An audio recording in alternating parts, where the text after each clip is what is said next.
Hi, I'm Pam Sidhu, and I'm here at the Hits Rouse studio in Leicester.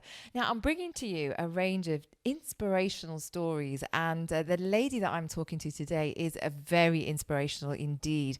As the saying goes, lead a life where you make the greatest difference to the greatest amount of people, and she has definitely done that. So, here to tell her story and about the latest work that she's doing, I'd like to introduce Joan Pollock to you. Hi, Joan. Hello, hello. It's so nice to be here.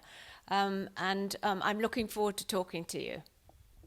So, Joan, we crossed paths recently, and I heard about the incredible work that you've done and that you are doing. And I just couldn't resist. I had to shine a light on what you're doing because I think that it's a story that deserves to be told. It's good for people to know about it. And also, then other people can get involved and join the great work that you're doing. So, Joan has been doing a lot of work for almost 30 years up in the Spiti Valley. Now, the Spiti Valley is up in the mountains. It's in Himachal Pradesh, and it sits on the border between India and Tibet. Is that right? It was opened in 1993 when the political situation between India and China calmed down, and the valley was open to foreigners and local people. And me and a team of others were some of the first people to go there. It was absolutely amazing. Now, that's fascinating in itself. You say that it was opened up. It's about a 12-hour journey from Manali. Some of you may have heard about Manali being up there. So it's 12 hours east. Yes, heading east, you go up over the Kunzumla Pass, which is about 4,000 meters, and then you enter into the Spiti Valley, and the mountains are so dramatic and so beautiful and so untouched by anything but nature. You can't help but gasp with admiration. And initially, when you discovered this valley and you went in there, this valley was untouched by anything but nature as well. And even the way, in terms of the people the way they were living. I mean, can you describe how it was there? Well, having been closed for 32 years, it was people were living on subsistence farm level. The children were sick. The adults weren't getting enough to eat. It was very, very deprived, and a lot of people were sick. And I was very, very concerned about this, and I just felt something had to be done to help improve the education and health of the people. You were talking to me earlier and you mentioned that you were a tour guide. Even though you come from a nursing background and you spent most of your life nursing, you were a tour guide at this point in time in the early 90s, and you were in Manali, and a lady you mentioned sprained her ankle, which led you to the hospital in Manali. And can you just tell us about what happened there? I was taking a trekking group and somebody hurt their ankle. So the nearest hospital was the Lady Willingdon Hospital, which was set up by the Viceroy's wife in 1935. And it was in the middle of nowhere. It was a small village and a few Nissen huts thrown together. And I went in to meet Dr. Largy, and he's very well known. He's a splendid surgeon. I'm sure lots of people will know this. And he examined the patient and then passed me on to his assistant, who happened to be an English medical student. And I said, "What are you doing here?" And he said, "Oh, it's just the greatest place to come. You get such good experience."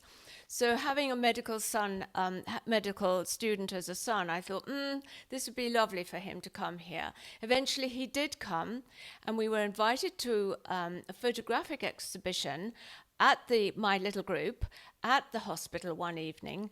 And Dr. Largy told us all about the Spiti Valley. It was so beautiful. It was being closed for 32 years, just opening. There was lots of help that was needed. He said, "My quest is to build a hospital. Will you help me?" And I said, "Yes, all right. How much money do you need?" And I had no idea how to raise money. I've never done anything for charity in my life.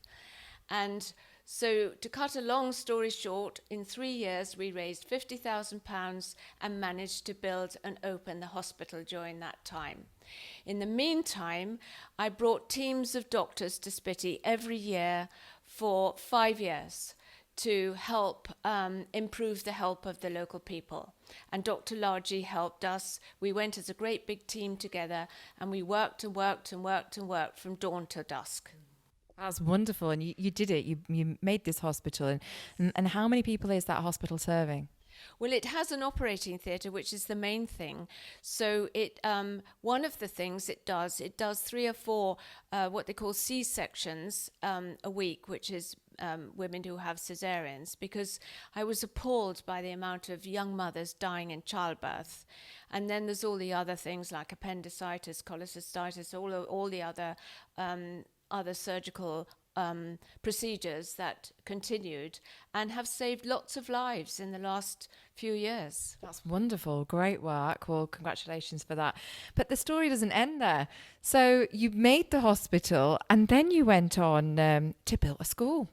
How was that funded? How did you go about building this school? Well, I was asked to build a school, which again was a few Nissen huts in a village called Mane. And I didn't have the money to do it at the time, but I thought, okay, let's go for it.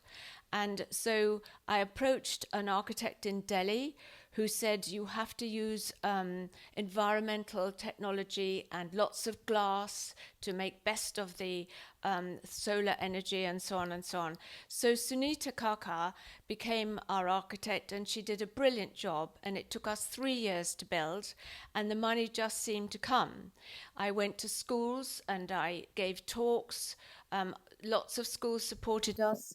I went to a little kindergarten school, and one day I said to them, you have tables and chairs to sit on, and the little people in Spiti only have cardboard boxes to sit in. And so the children went home that night and they said to their parents, we need to sit in cardboard boxes. And I don't think the parents knew quite what we'd been up to.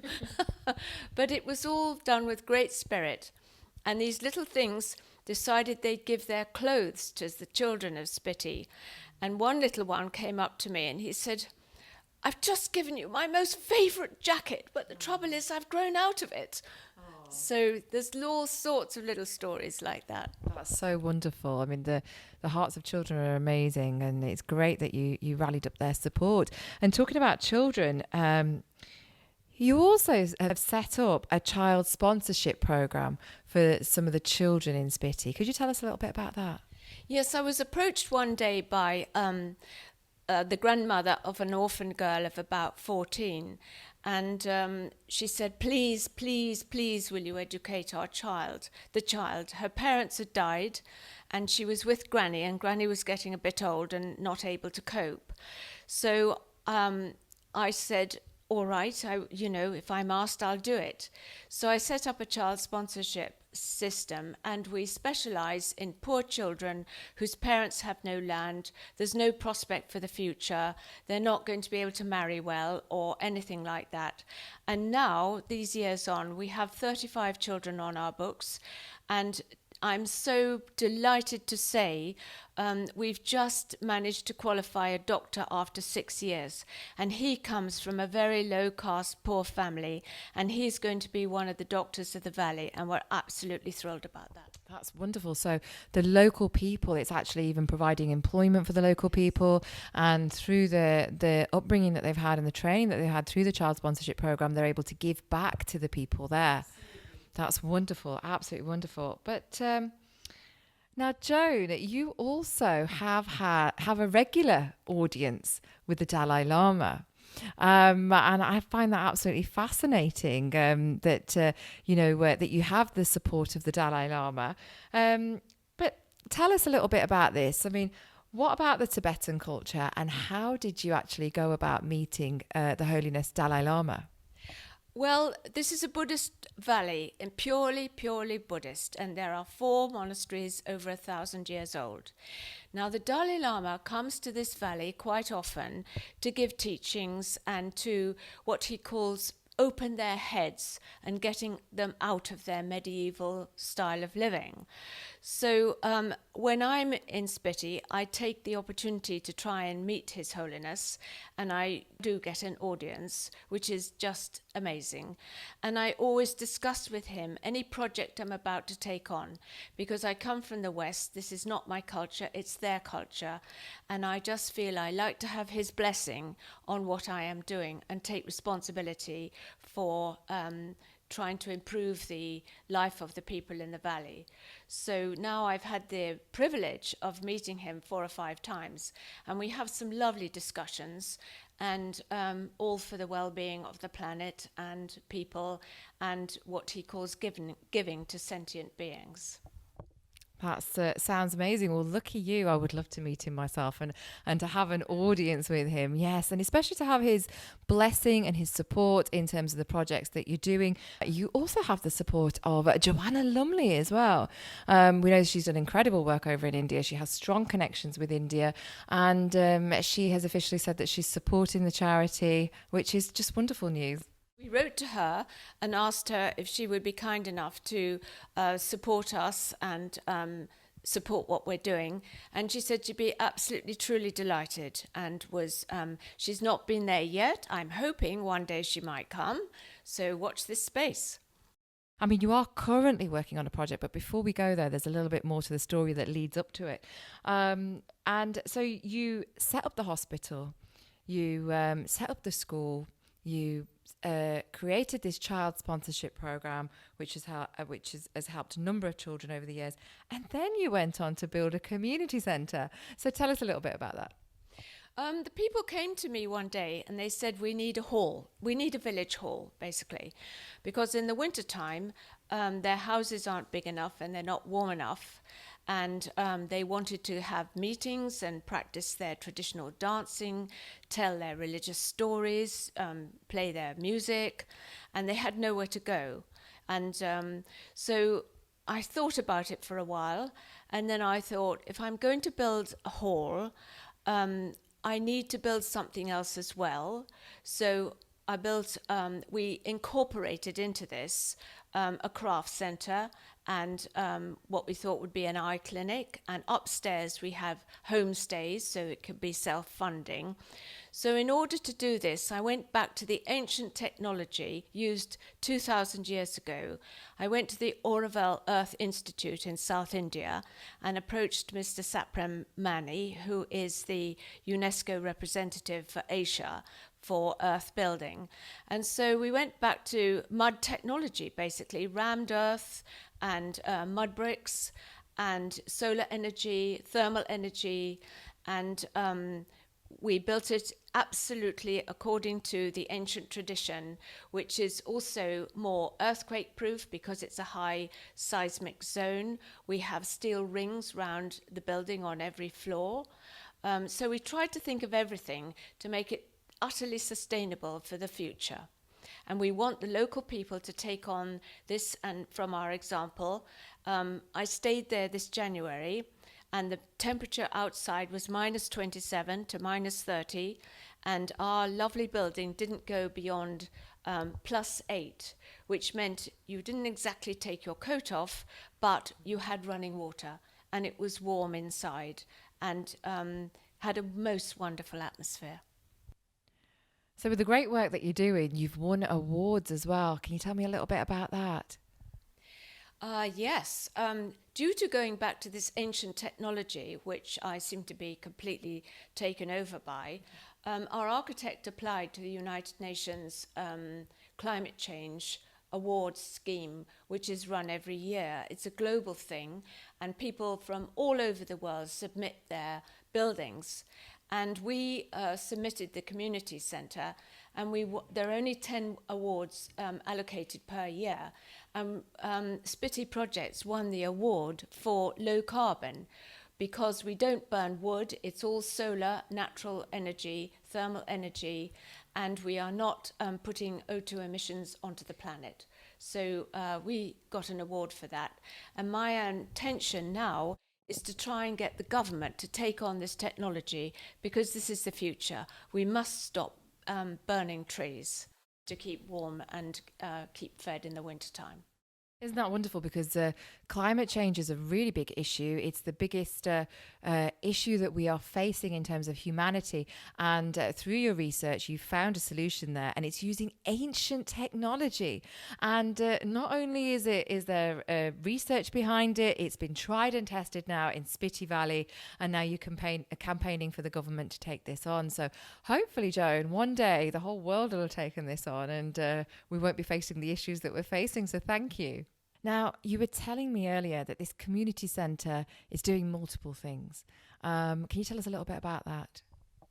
Well, we want to set up an eye clinic because the nearest eye clinic or treatment for eyes is 300 kilometres away.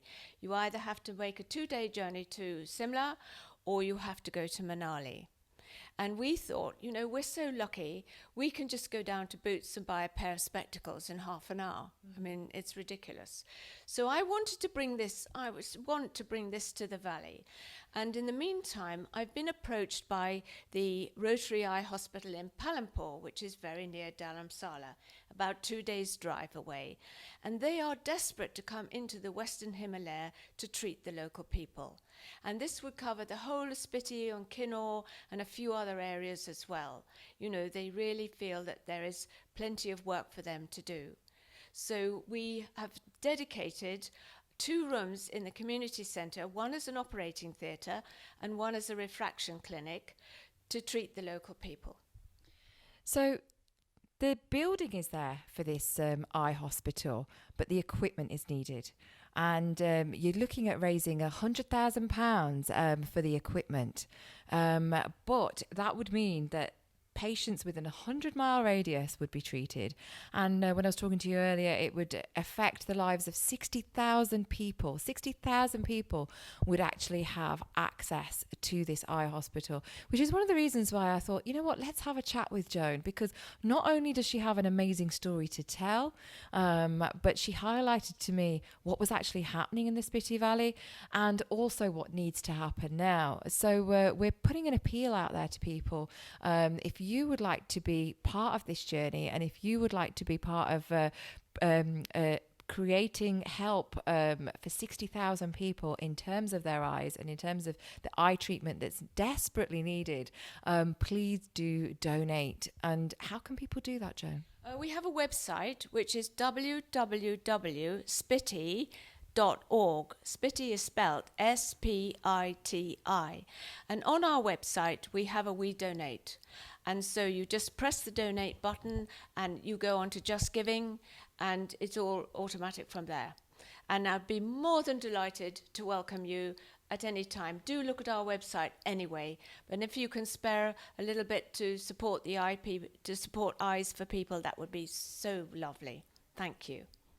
Thank you, Joan. And now, in terms of the valley and people going forward, how do you see the valley progressing? Because obviously you've had a lot to do with the progression of the valley in terms of even bringing through the basics for these people. Not just yourselves, but everybody who's donated along the way, every single doctor, every single surgeon that's gone there, that's given up their time. And you did also mention that if anybody from here does want to go and offer their services over there, there's opportunity to do that as well in terms of doctors and surgeons. And you mentioned that you've even had a pharmacist out there. Yes. But in many ways, they're still living a medieval lifestyle. So how do you see them moving forward? I hope very much that they keep their traditions.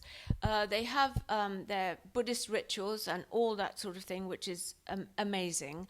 And I hope that is retained. At the same time, they are subsistence farmers, and the more education, His Holiness the Dalai Lama always says, education, education, education. He wants very, very much for people to learn to move beyond the basic ways of life and improve their quality of life with technology as it is today. He says machines can be used instead of ploughing with a yak or an ox. Maybe tractors can come in and that sort of thing. So we're looking, it's very positive. We're very we feel very good about it. The government now is improving the roads. tourists are beginning to come in because it's such a beautifully stunning, lovely mountain with wonderful mountains, and it's very spiritual. The people are absolutely charming. They're very grounded, very Buddhist, and very kind, gentle, beautiful people. It's very special people. So it's got everything going for it. And so therefore, please, if anybody wants to come, I go every year. I always say to everybody, if you want to come with me, come with me. If you want to go, I can arrange it for you. Or if you want to go on your own, you're welcome. You'll be most welcome. Thank you, Joan. Well, as you can see, this lady is a complete inspiration. I would like to thank you on behalf of many for the incredible work that you have done for almost the last 30 years, and the fact that you've affected the lives of 60,000 people in such a positive way. Thank you, Joan, for being such an inspiration and creating such a positive impact, especially up there, Spiti Valley. I'd never heard of the Spiti Valley until you brought it to my attention, and maybe you're the same as well. Maybe you've not heard of it before, but you know about it now. The people need your help. There's an eye hospital. The building's there. We need the equipment. £100,000 is needed. So dig deep in your pockets and help make that vital difference for people.